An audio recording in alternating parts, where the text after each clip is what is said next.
Welcome and thank you for joining us for another Employer Spotlight. I'm your host, Farron Crawford, and this webinar series is brought to you by the Returned Volunteer Services team housed in the Office of Third Goal. And every now and again, we like to present you, the RPCV, with some unique career opportunities from federal employers that are specifically interested in recruiting and hiring you for your unique and niche skill set that you learned and gained while you were living abroad and working as a volunteer with Peace Corps. So if you're interested in careers in the federal government, you're in for a real treat. But if you're here because you're joining us today specifically because you're interested in those opportunities with public assistant at FEMA, then get ready to eat because we're cooking up a full meal for you today. I have some amazing panelists that I can't wait to introduce and share with you all. But before you meet them and get all those questions ready for them, let's go over a couple of housekeeping items. All right, first things first, this is no new news to you all. This is a 60-minute live virtual event. All right, so start submitting those questions because time is of the essence. As soon as those questions come to you, you can do so just by typing them into the chat window in this webinar. Next thing, this webinar is being virtually captioned, so that feature is also available to you. Lastly, if at any time you have trouble with the sound or the video quality of this webinar, simply close out of it and just re-enter into your browser. Don't worry if you miss anything because, as always, this video is being recorded and will be housed on our YouTube channel at RPCV Careers. All right, so I think that covers housekeeping items. You met me, you know what to expect with this webinar. So let's jump right on in and meet our amazing panelists that are joining us here for public assistance with FEMA. Let's start with you. Hello, my name is Gary Wingfield and I am a program analyst in recruitment with FEMA. Hello, my name is Shane Lors, and I am an emergency management specialist with the Force Augmentation team at PA. Hi, I'm Russell Petty. I'm a supervisory program manager with the IM Corps program in PA cadre management. Perfect. So I know you have a presentation, but I'm curious, anybody on my panel in RPCV? I am. Where did you serve? I did 2 years in Guyana. I was the 14th group going in. And then I did response in the Republic of Georgia in 2015. All right. So I like the diversity in the panelists because, one, it shows you as an RPCV that, hey, there is an RPCV currently present and working at FEMA. And so it gives you that unique perspective as well as to how you can also get in as well. So not only do we have these amazing panelists here that work in the agency, can share and give you that insight. So get those questions ready. So I know you have a presentation for us. I do, Farron. All right, perfect. So we're going to go ahead. Don't worry, it's going to look a little glitchy on your side, but it's going to correct itself. And this presentation will be made available to you all at the end of this webinar.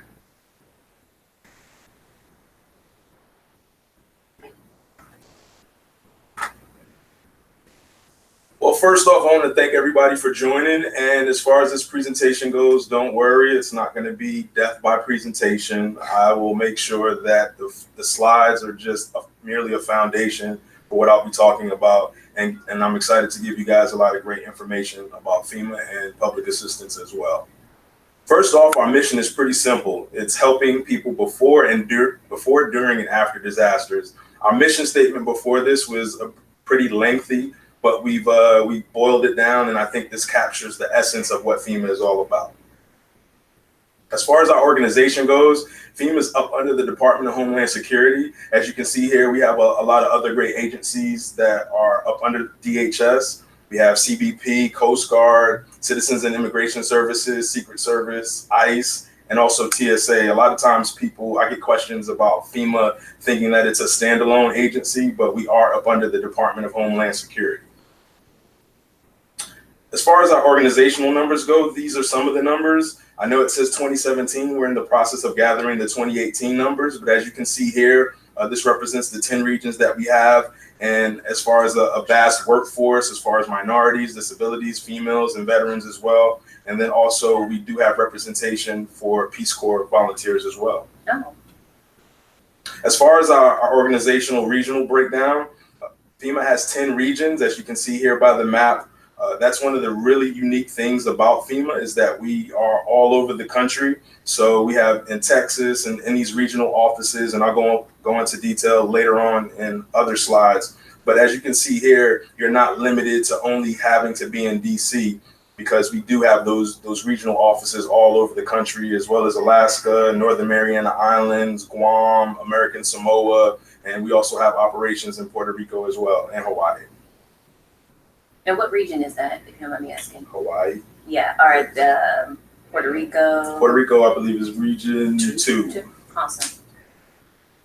As far as our location functions, everything starts at DC, and this is the epicenter of everything. So as you see here, policies, programs, guidance. So everything starts here, and then it's filtered down to the other areas as well. From DC headquarters, things are filtered to the regions, and from there, we're building partnerships with state and tribal partners, as well as kind of having a pulse of what's going on in that region.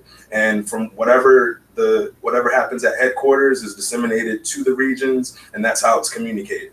And from the regions, it goes to the field, and the field is known as boots on the ground. And I'll go into the heartbeat of boots on the ground later on. But this is going to be the face of FEMA, because they're dealing with disaster survivors in the community. So these are the people that are interacting with the disaster survivors, and the reservist is definitely the lifeline of what goes on while we're in the field, along with other FEMA personnel as well. This really sounds like an extension of Peace Corps. Peace Corps service, yeah.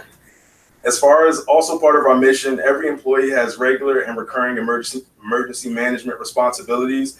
And this is very, very vital. So what that means is everyone is deployable once you're a FEMA employee. And I can speak to that because 2 years ago, I had just gotten to FEMA and I got deployed. And so I got a deployment request and I wasn't sure what to expect. And whenever you get a deployment notification, you have between 24 and 48 hours to respond. So I responded, and I was sent to Carson City, Nevada. And I know everybody's saying, well, what's going on in Carson City, Nevada? Yeah. Well, what was going on is we had those successive hurricanes, and they had already had an operation in Carson City. So they're just about to shut it down. They built it back up, and they brought in all of these reservists and FEMA employees, and it was a call center. And we were handling a lot of the calls that were coming in from disaster survivors from all of the hurricanes. And we also ended up taking over another building. So it was 2 buildings that we were occupying, and it was a call center. And while I was there, I was doing interviews and I was hiring, extending tentative job offers to people that were going to be in customer service and supervisory customer service roles, which means that they would be on the phone talking to disaster survivors and handling that. So I was in Carson City, Nevada for 37 days, and it was long hours. It was probably 12, 14, 16-hour days, but it was extremely rewarding. I can tell you that in a 2-week period, when I looked at my time, I had worked approximately 162 to 163 hours in a 2-week span. And it was just, again, very rewarding, even though it was long hours, because I have my mentality of I'm going to help. So if it means I have to work 12, 14, 16-hour days, then that's what's going to happen. And I was fine with that. So I get home from Carson City, Nevada, after being there 37 days. I'm home for 4 days, and then I get another deployment notification, and I go to the U.S. Virgin Islands. And I was in the Virgin Islands for 9 days. While being there, it was a contrasting experience, because Carson City wasn't a directly impacted disaster area, but the Virgin Islands were. I was on the islands of St. Croix and St. Thomas, and I was interacting with disaster survivors that pretty much had lost everything, and all they had with them was what they carried into the Employment Commission, where we were at doing some local hiring events. As far as when disaster strikes, it has to be declared by the president. What that means is, as much as FEMA would like to come out and help as soon as a disaster strikes, it has to be signed off by the president, and that includes an emergency declaration or a major disaster declaration. Because people tend to think that FEMA is a first responder, but we're not. As far as the response goes, it's definitely a lot of coordination. Some of the things that we've learned from previous disasters, it's kind of learning and fine-tuning the process of what goes on as each disaster happens. So what we've done on one disaster, we learn from it, and then we implement new policies and new things to do for an upcoming disaster. And as you can see here, these are some of the things that are extremely important when talking about the response to a disaster. Next is the recovery, which is also an essential part of disasters. And what people tend to think is a disaster happens, let's just say a hurricane comes through and just ravages an area, recovery is not simple. It's not going to happen in a week or two or 3 weeks or a month or even a year. Sometimes these things are ongoing, and FEMA is constantly in those areas. So just because you don't hear about a specific area after the disaster strikes, it doesn't mean that recovery is done. It's definitely an ongoing process, and public assistance is key to doing that. As far as with public assistance, the reservist employment types, these are some of them, and we'll go into them a little later on. But one is site inspector specialist, program delivery manager, and also operations support specialist. And this is some of the overview of public assistance. As you can see here, it's pretty heavy with debris removal, emergency protective measures as far as engineering, replacement, restoration of disaster damage in publicly owned facilities. And it's just a very, also another key thing is the customer service aspect of it, because what you're talking about is you're interacting with disaster survivors that potentially have either lost everything or they've had a significant hit to their lives. And you want to make sure that they have the best experience that they can given the circumstances. And customer service, you want FEMA to look good, but you also want public assistance to look good as well, because they're not going to remember the name of the person that they interacted with. They're going to remember FEMA, and they're going to be FEMA treated me like this, and you don't want that to happen. So these are some of the things. There's also another key one is public works, but as you can see here, whether it be engineering, construction, and all of that public infrastructure, these are some of the really great qualifications and experience that's needed if you're interested in public assistance. As far as with the reservist program, I spoke earlier about it being the boots on the ground, and the reservist is an on-call position. And so what that means is, as a reservist, you're in queue. And you're in queue until you get a deployment notification. Once you get that deployment notification, you have between 24 and 48 hours to respond, and then you'll be sent to a disaster location. Once you're sent to that disaster location, be prepared to be there for at least 30 days. It could be extended just depending on the severity of that disaster, but that's what you can typically expect when you're talking about being a reservist and being on call. And I know also another question that I get a lot of times is, well, what happens if I have a job?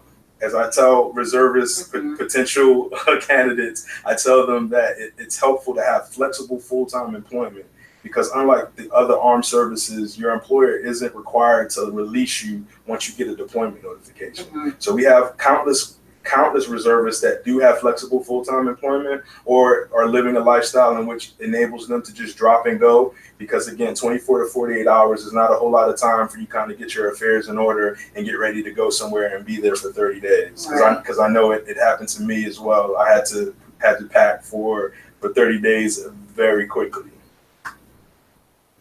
And also another thing that I want to mention is that reservist is not competitive. And what I mean by that is a lot of times when people are talking about federal employment, the first thing they think about is permanent full-time employment, which is competitive. Reservists and corps, but I'll focus on reservists, is not competitive. So there is no veterans preference. So a veteran and a non-veteran are applying for a reservist position, they're on equal footing.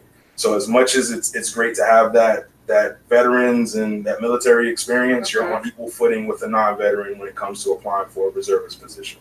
So that means in this particular instance for this audience, you don't have to have your non-competitive eligibility. You don't need your NCE to apply for these positions. Okay, so you have direct hire authority? Yes. For this. Okay. Next, these are the positions that we talked about earlier, site inspector specialist. Just a quick overview. It involves conducting damage description and dimensions based on photographs, site sketches, and drawings. As far as program delivery manager, this deals with the facilitating and the delivery of public assistance grant funding on the behalf of the applicants. And then also operations support specialist, which is the support of the public assistance grants and performing various functions in the field as well. Just heavy on project management and things like that. As far as how to apply, I know that's also very, very popular because people want to know how to get access to these positions.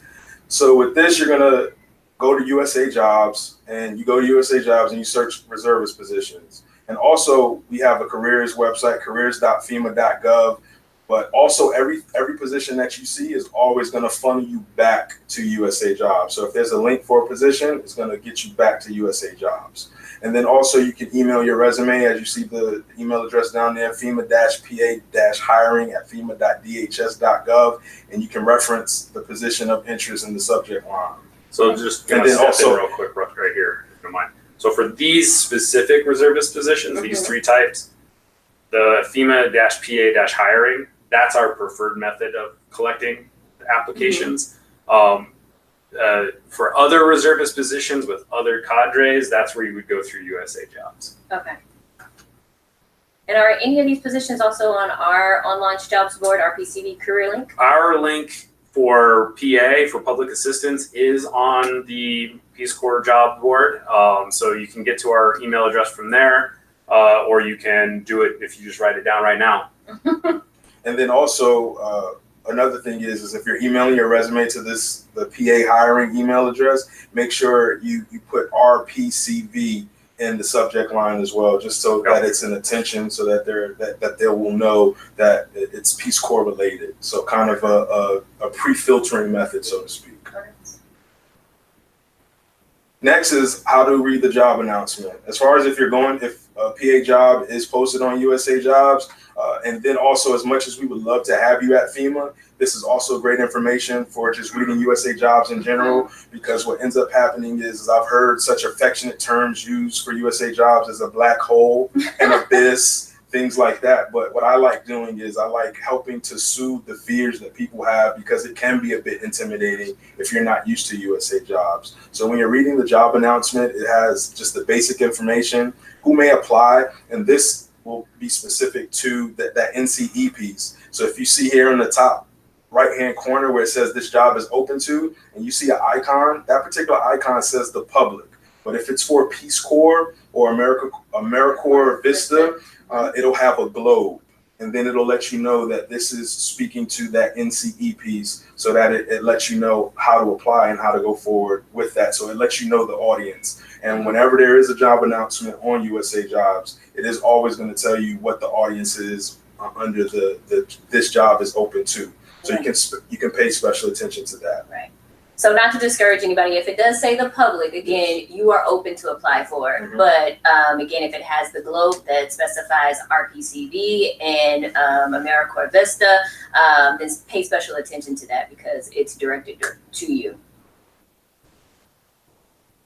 Also, writing your resume, we're going to go into some really good information about that. The federal resume is very different from a private sector resume.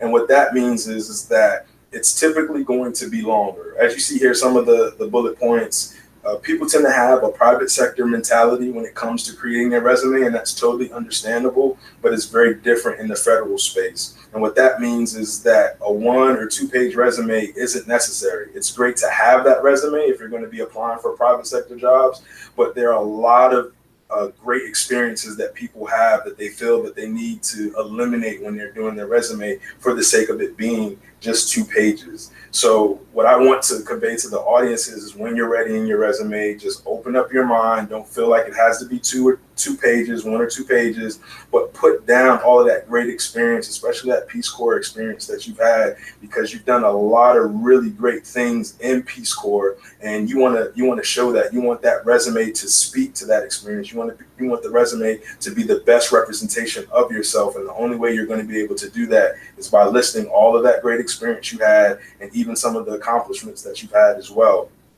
And then also, if you are applying through USA Jobs, and that last bullet, ensure it covers specialized experience statement. Whenever you see specialized experience, your antenna should go up. So what that means is that specialized experience is telling you what the human resource specialist will be looking for in your resume.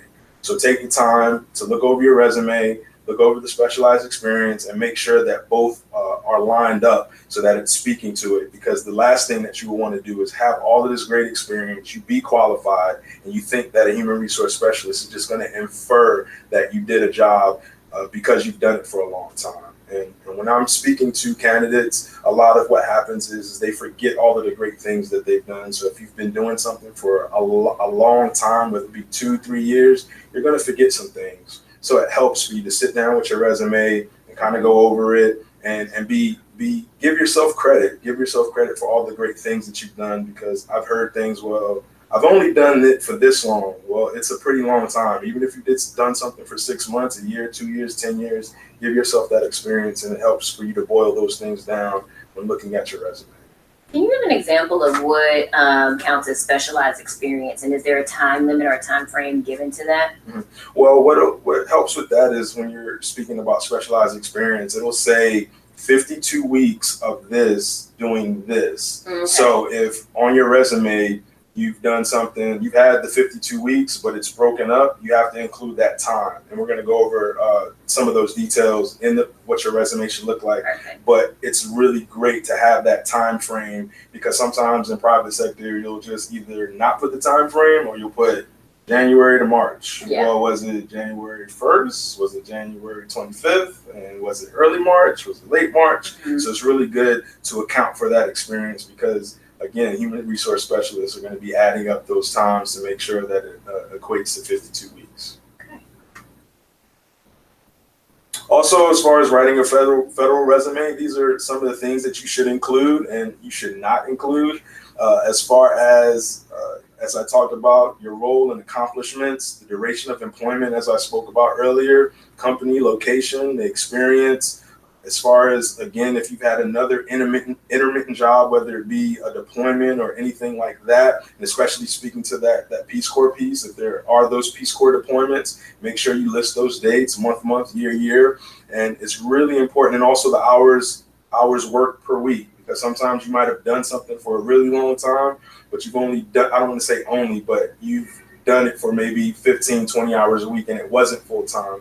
And a human resource specialist isn't going to know that. And then also public assistance isn't going to know that. And they want to know that you've been doing it for a very long time. And if it's full time, if it's part time, so kind of giving them a heads up on what your experience level is. And some of the things that you should not include in your resume, just personal information, height, weight, age, and all of those other things, as far as pictures. And then also a really big thing is it's just statements that inflate or embellish your experience. If you're an admin assistant, it wouldn't be in your best interest to say that you ran the company. So it's things like that, so that you're being honest with the things that you've done, because everything is always going to shake out when either they get a resume from you after they get the resume and they get an interview, or you're in person. So if you haven't done anything, it's not going to really help you to inflate the things that you've done. One question on what to include. Should it also include maybe language experience as well as education, or those things? Should those go in there as well? Oh, most definitely. You can put your education on there if you've gotten certificates. Yeah. If it's been special trainings that you've had, anything that you've participated in, whether it be Peace Corps or outside of Peace Corps. Mm-hmm. If you went abroad somewhere and had some training, just all of that great experience you can put in your resume, because it's going to be helpful when someone is reviewing that resume. That's good information. Thank you. You're welcome. And also, as far as developing your resume, just use a lot of action verbs. And then again, it's going to be helpful for you to sit with your resume and really think about how the best representation of yourself, how you want to portray that. And so those things, as you say, as it says here, with the accomplishments and showing the results, people want to know, what did you do? How did you do it? What did it result in? Use things that will show and demonstrate all of the great things that you've done.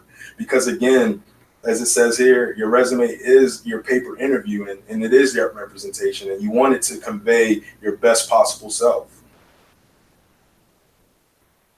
As far as also another tip, it says here, I created and maintained a filing system. Again, what did you do? How did you do it? And what did it result in? And as you can see here, you can use these things when you're creating your resume, because you're not boxed into a 2-page resume. Because if you were doing a 2-page resume, it would be short and quick. You'd be in and out as far as, I did this. No bullet points. Yeah, like the 3 bullet point rule, or things like that. But with the federal resume, it's important for you to list these things and just quantify all of that great experience that you've had. Again, another thing, I just want to hammer home, what did you do, how did you do it, and what did it result in? And when you're able to, for that to be second nature, when you're tailoring your federal resume, it'll come easier. It's not going to be all that easy in the beginning. I don't want to discourage anybody, but just really get in the habit of letting people know all the things that you've done and detailing what you did. Again, some really good do's and don'ts. I know a lot of times people use acronyms, and that goes back to inferring. And because you've done something for several years, and you'll just use acronyms. And I know whenever you get to an agency or a job, people might use acronyms. And if you're new, you're just like, you might lean over and whisper, well, what does that mean? Yeah. And so you want to spell out all of those things that you've done, because it could be that great experience that speaks to whatever the job is. But you use the acronym that somebody's not familiar with, and then it's like you don't have it. So you want to explain it, spell it out, and help everyone out, because you want to be able to give your resume to anybody, regardless of an agency or a job, and for them to know exactly what you've done and how long you've done it without any question. As far as some of the resources that we have, there's a great wealth of information online, as you see here, an email address and phone number. Just definitely also Google federal resume tips as well. OPM is a great site as well, and it's going to give you all of the great information as far as applying and things like that. And when they contact these email addresses, these different resources, I know a lot of concern with our demographic are they going to get in touch with somebody, or is it just going to fall into a pile of other candidates that are interested? Like, will they actually have access to somebody to speak with? These mailboxes are monitored, so a lot of time it also depends on the amount of traffic, because I know during disaster and hurricane season, it's a lot of traffic going on, so it might not be like that 24-hour or 48-hour turnaround, but someone is monitoring those mailboxes. Perfect. And then also, as far as some of the tools that we use, LinkedIn, we post positions there as well. And what that helps is, again, it's going to send you back to either USA Jobs or post the PA hiring email address, and just giving you information. Some of the things that we use, again, best practices, because if you're not familiar with that federal space, it might take you some time to get used to it, and it helps to have those tips and tricks for the federal space. Another great tool that we have is our website, careers.fema.gov. You can actually go there, and we have a reservist page on there, and it lists all of the different cadres that we have. We have hide and show on the website. So what you can do is you can click on each one of the cadres, see what the overview of that cadre is, and see what the qualifications are. And I will say, pay special attention to that, the qualifications, because I can't tell you how many resumes that I review where people want to go from be interested in one cadre, and then I look at their resume and it's totally no experience in that area. And it's not to say that you don't have great experience, but we want to marry that experience with those cadres. That's going to be a good fit. So if you don't have any external affairs experience, it's not going to be best for you to try to apply for an external affairs position, and vice versa with PA and things like that. They want to know that you have that great experience that they can help out with. All right, so thank you so much for that presentation. Start submitting those questions if you haven't done so already. And before we start taking the first questions, I'm just going to ask, because it seems very clear to me, but why are PCVs? Why are PCVs a great fit for the positions that you're hiring for? So I'm going to speak to that because having been a return Peace Corps volunteer for a while, working with several other RPCVs at FEMA, one of the big things that RPCVs have that not everybody else has is the ability to go into areas with very little information or connectivity and build these relationships, build these customer service style dialogues back and forth with people who are not necessarily in the best situation. We also bring this strong drive of community service and of just service oriented in general. Those soft skills are not something that can be taught. you develop them on your own or you don't. And Peace Corps volunteers have them in spades. And they're just that customer service, that project management, that ability to sit down across from the mayor of a town or, the administrator for a school and be comfortable in that experience, even having never met them before. Those are things that you will either have and have developed over time on your own, but I can't teach you that in a class. I can teach you all the policies. I can teach you all of the tools that you need to use to make this happen. But at the end of the day, those soft skills, those community service, that community action, that ability to look at a situation and assess for priorities, those are the skills that our PCVs bring to the table.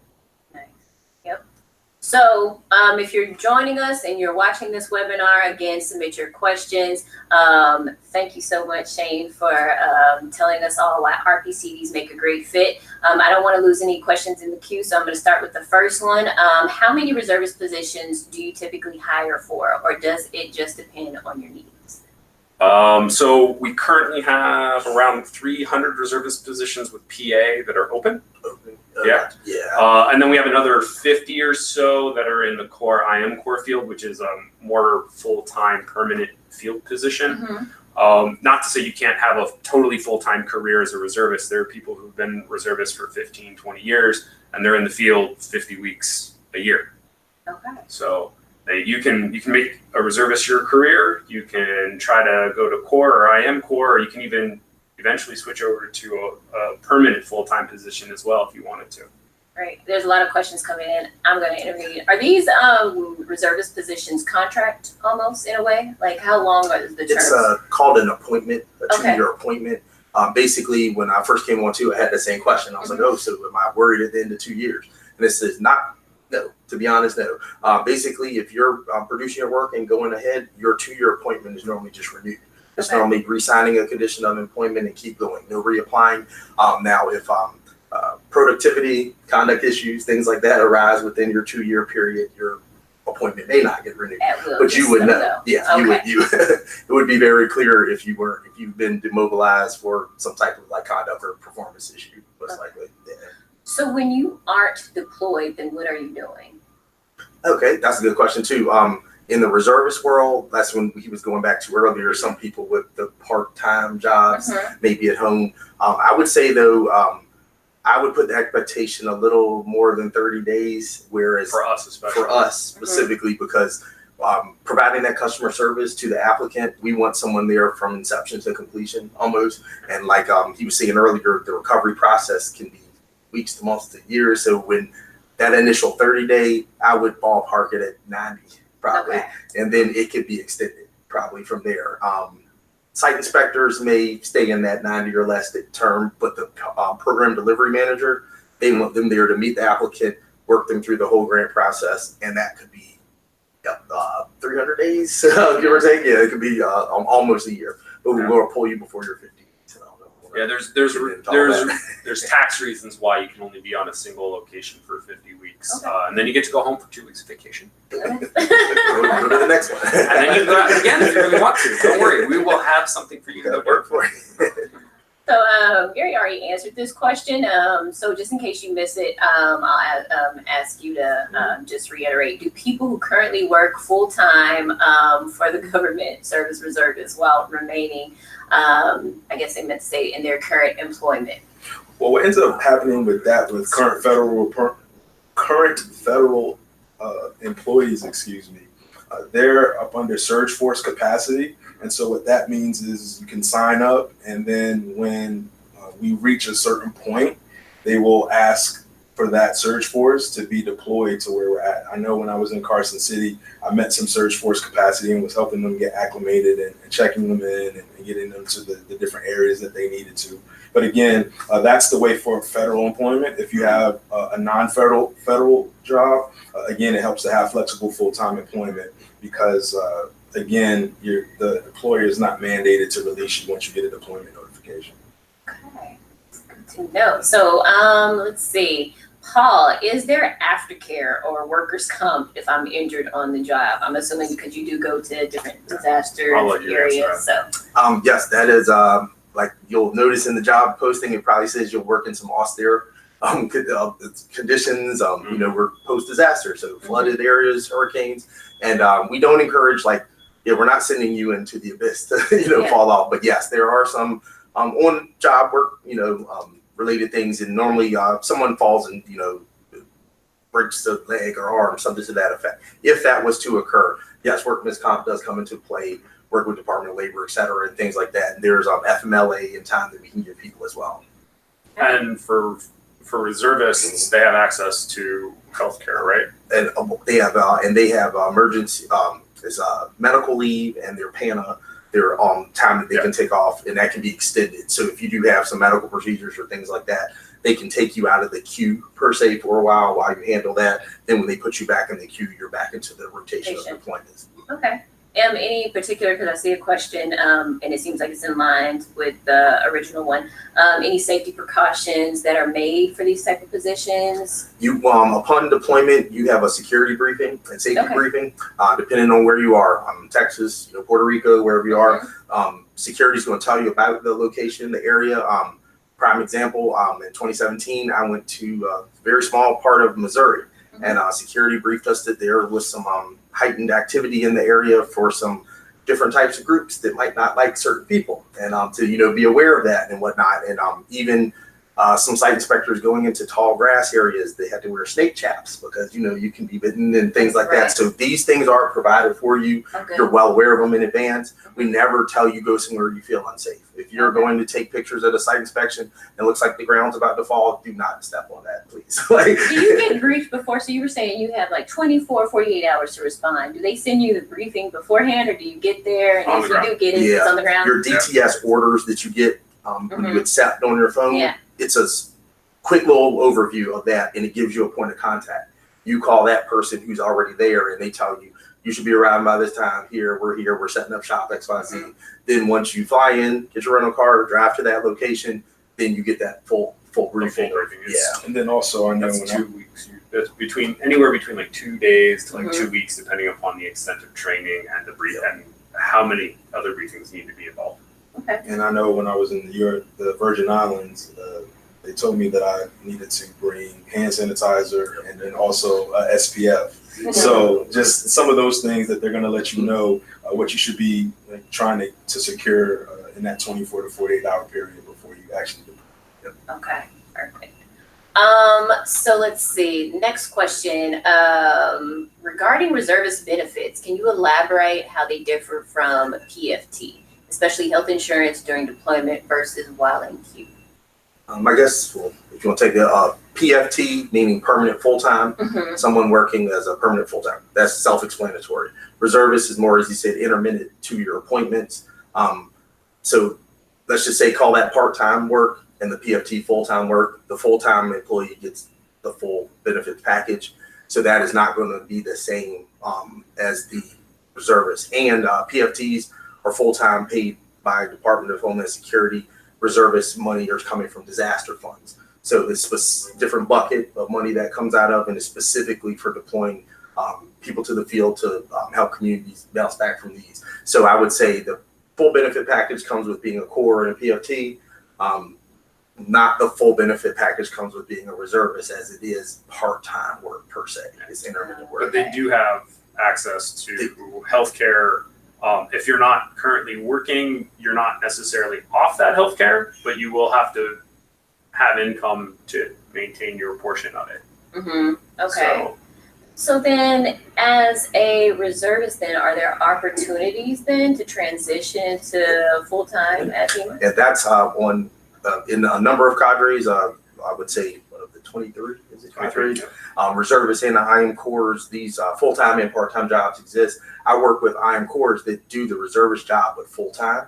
So that's just it. Get a couple deployments under your belt. You're producing, productivity being really well. Someone may recommend you for an IM Corps slide. If it's open, you apply. You're basically doing the same job, except it's full-time. You're accruing the leave and benefits, but you're deployed minimum probably 300 days a year. And you're out and about doing these same roles, but you have chances to progress through our titles and systems from, say, a specialist to a crew leader to a task force leader, et cetera, et cetera. So you can do that in the reservist world as well. But yep, there's definitely an opportunity to transition from reservist to Iron Corps. And currently, there's now, as of October 2018, right? There's now a method to transfer from a Corps or IM Corps to a PFT. Okay. So it kind of grants a sort of like non-competitive eligibility to jobs in FEMA. Okay. Interesting. I like that. Let's see. There's so many questions. I'm trying to fill them. Does each region have a centralized headquarters? Yes, they do. I know for instance, in California, it's Sacramento, but every region has a central hub where everything happens. Sometimes they'll have multiple offices. Yeah. Okay. We have a question here that says, I'm really interested in this position, but was also wondering if there are any positions related to design and planning in FEMA. If so, are RPCVs looked at the same way as public assistance positions? Are you talking so like the Design and planning? I think you mean actual planning cadre, right? Okay, because we do have a Yeah. specific planning cadre, like operational, planning, the forecasting versus the I was thinking planning it too, like mitigation and things like that. So that's a That exists different as well. that's a different branch office Okay. from us. So we can't really speak to how they're viewed over there, but again, they're non-competitive positions if they're going for a reservist. Still be the same. I would say more than anything, it's really good and it's experience based. Because so many times people want to know, well, what about how am I looked at right here? All of it is the experience that you have. So if you've had that experience in private sector, great. If you had it in Peace Corps, great as well. But it's all about that experience that you're gaining in the job that you're doing. And as far as like planning and that kind of stuff is concerned, a lot of that has to do with that back and forth between you and the customer, and you're building that idea of what it is you have to, what those priorities are, what your logical order of operations are, and that's a big part of what program delivery managers do with applicants in the field. And of course, if you were to apply for like a program delivery manager position and you were to be selected, you'd be at a JFO or an AFO. That's a joint field office or area field office. You could be at a duty station. There's probably a representative from the planning office. You could sit down and talk with them and find out whether or not that's really a fit or an interest for you. Okay. So there's always opportunity to You can always left or right. switch. Yep. So if your home of record, for instance, was DC, but one of your different field offices, you were hiring for that, do they need to relocate? Do they need to move, or they're fine? They can. You would be deemed these reservist positions with public assistance are our headquarters assets. So your residence of record is where your locality pay and whatnot would be based. But then your temporary duty station is where we would fly you. You would have a hotel, per diem, rental car, et cetera. So you always between deployments go back home to your residence of record, but you wouldn't relocate, no. And also during we call it rotation, but it's basically like R&R period. So like every so many days you qualify for a couple of days off where you can get sent home to deal with any doctor's visits, family stuff. But that's if you max out at however long, because you were saying you were there. Just 37 days. I think I was approaching going on a rotation. Okay. But then he went home. Okay. I think it's like 45 days. Yeah, somewhere there where they Okay. can give you up to 2 weeks. Sometimes it's a week. It depends on mission operations too. If it's an all hands on deck period, they may say a couple days, unless it's medical, something you have to. But yeah, typically you're on site. You're not gonna deploy and get there and then 2 weeks later say, I need a week off. No, it'll be like you said, the minimum 45-ish or so. Yeah. Although if you did need a week off right then, what they would probably do is just change your deployment orders to be post that date, and then you go out after that. Yeah. Okay, say that again. So let's say I was gonna go tomorrow, Okay. but I have a doctor's appointment in 2 weeks. Oh, okay. I'm still interested. I want to go to this event. They're going to have a second wave in 2 weeks anyway. So I talked to my manager, my supervisor, and I'm like, well, I can't I got to be at this doctor's appointment in 2 weeks. Is there any possibility of me going out after that instead? They'll talk to the field office. They'll work that out, and then all of a sudden I'll get a new set of orders that say, would you be able to deploy on this new date? And I go on that one instead. Okay. So there's a lot of flexibility in the reservist world. All right. But speaking of flexibility, what if you were to say, I'm not quite interested in this deployment? Does that hurt your chances in the future with other deployments? They call declinations. Okay. So typically, we want people, that are ready to serve and have the availability and capacity to do so. But I mean, for instance, if you have someone who signed up to be a reservist and they decline every deployment order they've gotten, that will definitely raise a red flag. I think they want 3 or less per se ballparking per year almost. If you can't be deployed for a certain time, they'll take you out of the rotation. They're like, I have X number of commitments during this month. You're up front with your manager at the beginning of the year and tell them, then that won't hurt you. But if you're just at home going, I don't like that one, I don't like that one, I don't like that one, someone will recognize that and you'll probably get a phone call that, oh, well, if you've declined this many, then you must not want to. Right. So to my RPCVs and currently serving Peace Corps volunteers out there, this is exactly what Peace Corps service is, right? You signed up to go where the need is. So I like the fact that y'all are explaining that to us in depth. The next question that I see here says, do you know when you will be filling the positions for the RPCV reservist positions? Send me your resume. You have the information in it as soon as possible. As soon as we review them and interview, and if you pass like that phase, it can take 3 to 5 weeks because it has to be everything we do. Final decision is through HR, and because like I said, we review. We're like, we think this guy's going to be great, or this person's going to be awesome. We hand it off to them, and they're like, they don't meet your requirements. Sorry. So that's why he's saying be very thorough in explaining your skill sets and how you meet those things. For like site inspectors, any kind of construction, engineering, field surveys, assessments, like assessments of facilities, roads, farms, whatever. Those kinds of things are great bonus skills to have. A lot of that stuff can be also taught. So if you don't have those experiences, it's not necessarily a no. But if you do have them, that's like icing on the cake. Program delivery managers, again, strong customer service skills, management skills, especially managing across or up, because a lot of your applicants who is the mayor of a 40-person town, you could have an applicant who is the mayor of New York City. And as he's saying, these positions too, they all kind of go together too. The site inspector is in the physical field, like I said, taking the measurements, all this. So there's a school that's damaged. They have a roof that's caved in. Site inspectors are deployed there to document this damage, GPS locations, et cetera, where it's writing up a scope of work project. Ultimately, they translate that back to the program delivery manager. This person is intaking that, talking to the applicant, making sure the site inspector accurately collected the data. Then we take that and make that into a project, and then that goes to the next level for insurance and all those different things. Mitigation, eligibility for repayment. Basically, FEMA is paying for things or helping fund things that you don't have existing insurance on. You can't double dip. So if you got a building that got destroyed and you have a insurance claim on that, FEMA wouldn't double cover that. You're getting that from the insurance side. But if it's public structures and things, roads, bridges, things that makes it impassable for that town, we're going to come in and get you back up to pre-disaster condition. And that's a key point. Public assistance is working with public infrastructure.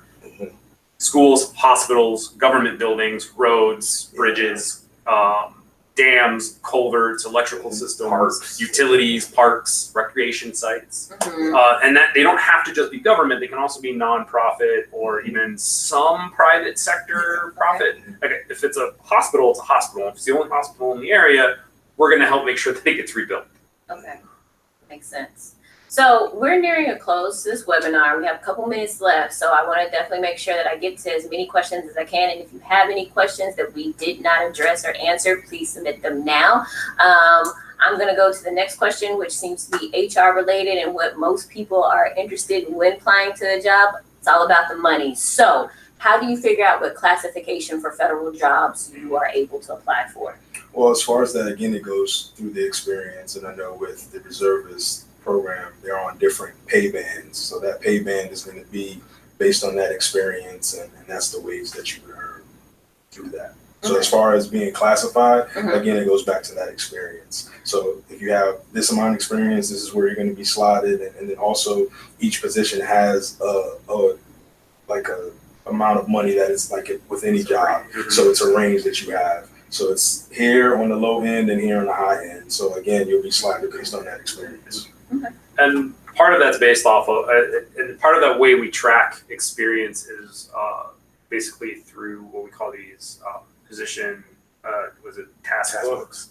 Yeah. So as you complete your task book for your specific job title, you go from a trainee to now qualified personnel. Now your monetary compensation may also be increasing with that. Okay. And this also then opens you up for higher levels of employment within that track. So like earlier when we said specialist, crew leader, task force, Right. as you go from trainee to qualified, you can open the next book, task book.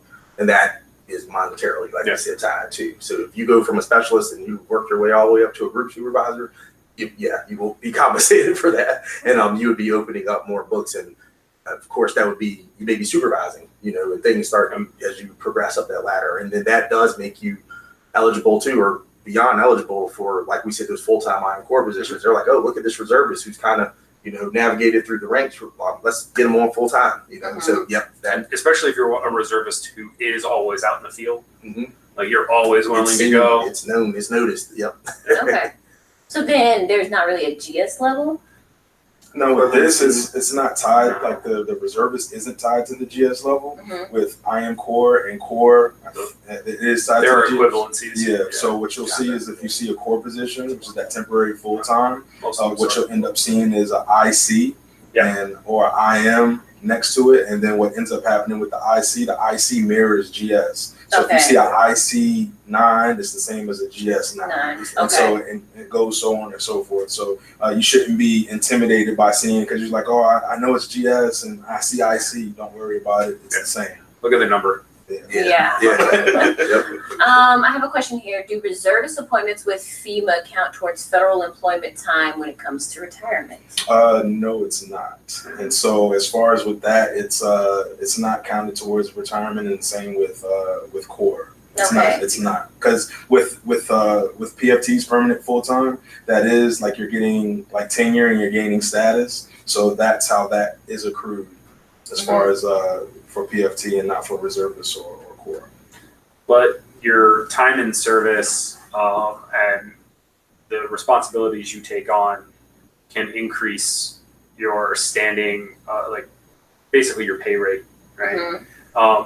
One of the nice things about core, IM core, or reservists, unlike a PFT, is if you show competency, you can increase a lot faster in your pay rates than you can through a PFT. Okay. And then also another really good thing about the reservist, being a reservist and being core, is that during times of unfortunate furloughs, cores and reservists are not they're not sent home. They're not going to be furloughed because, again, as they say that there'll be different pots. So the permanent full-time pot are the ones that are furloughed. So the ones that are cores and IM cores and reservists, they come from that disaster relief fund and they're paid through that. So there's that continuity of you never have to worry about being furloughed or if there's a government shutdown because boss might be home. Yes, exactly. Your boss goes home, you stay at work. I stay at work. Oh my goodness. Okay, so we have a couple minutes left, and I see a few more questions. So I'm going to address a few more, and then we're going to get ready to wrap this up. If you are both accepted as reservists, can you deploy with your spouse to the same location? We try to do that. That occurs. Yeah. Okay. And we do have Iron Corps and reservists that were married, came into the field, they met in the field, are deployed to similar places. But yeah, you'll see last names that are the same a lot of the time. Perfect. Y'all are just sending them in now. Okay, so FEMA Corps. Okay, I'm a FEMA Corps alumni and reservist, PA site inspector before leaving to Peace Corps. Can I return now to the same position? Ooh, that's very specific. They were a site inspector. You were a site inspector, or you were a projects worksheet specialist. Depends on when you left. If you were a site inspector, then yeah, you could definitely reapply for your site inspector position. Okay. And do you hire for the reservist positions on a rolling basis? Yep. Okay. Okay. Oh, perfect. All the time. Yeah. And I see, is it Iron Core? I think you mentioned this earlier. IRON Core. Oh, sorry, it was saying I am incident management. Okay. Cadre of response. Was it on-call responsive? Yeah, like it's an IM core, so just basically incident management, but it's the full-time reservist. Yeah. So that's the difference. The core positions typically are either regional assets or headquarters assets, and we're pretty much stuck to that office. We can get deployed, and we'll have a field title, and we go out into the field and we do that title. So like if I got sent out, I'd be an ops specialist, but I'm at DC because that's my duty station.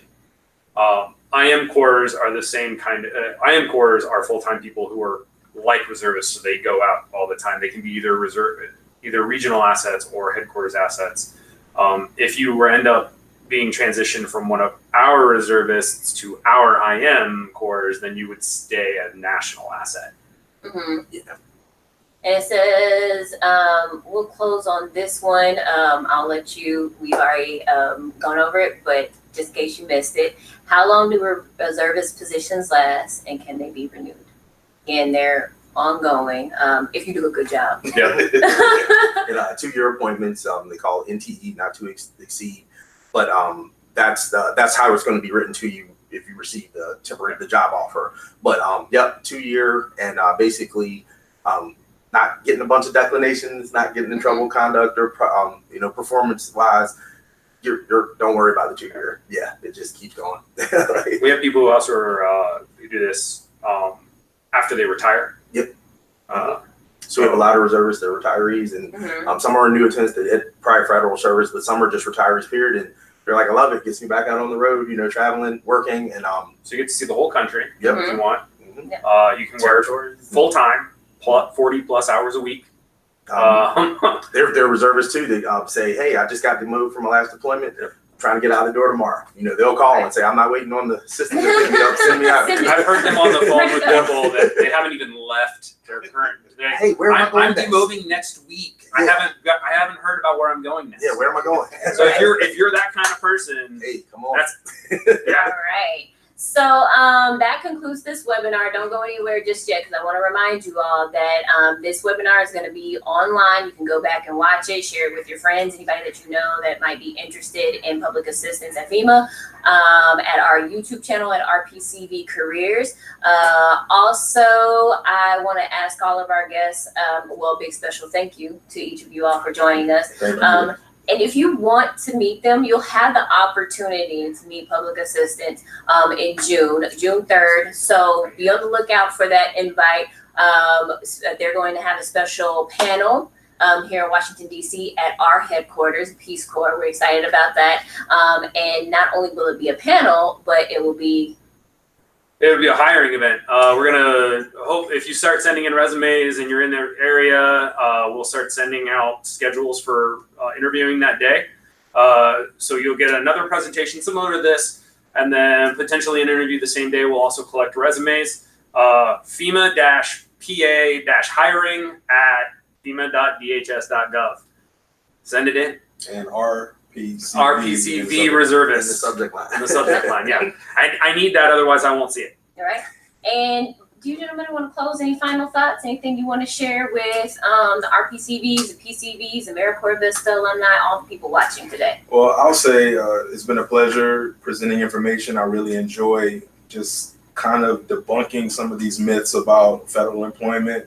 And then also, one thing that I'll say is pay attention to that specialized experience, and then also give yourself credit for all of the great things that you've done, because being involved with the Peace Corps is a great thing, and serving and FEMA, as I tell a lot of different candidates, it's not about if you fit in at FEMA, but where you fit in, because we have a lot of different areas, and I know public assistance is just a great cadre, and so continue to serve and join public assistance. Nice. I think, I'll mirror everything you said, and like I said, that was beautifully done. sounds great. That's perfect. All right. So again, thank you for joining us. Stay tuned for that invite to the FEMA event that's going to be happening June 3rd at Peace Corps headquarters here in Washington, D.C. Again, you can always go back for resources. Check out our website at RPCV website, and again, our YouTube channel at RPCV Careers. Thank you again for joining us. Take care.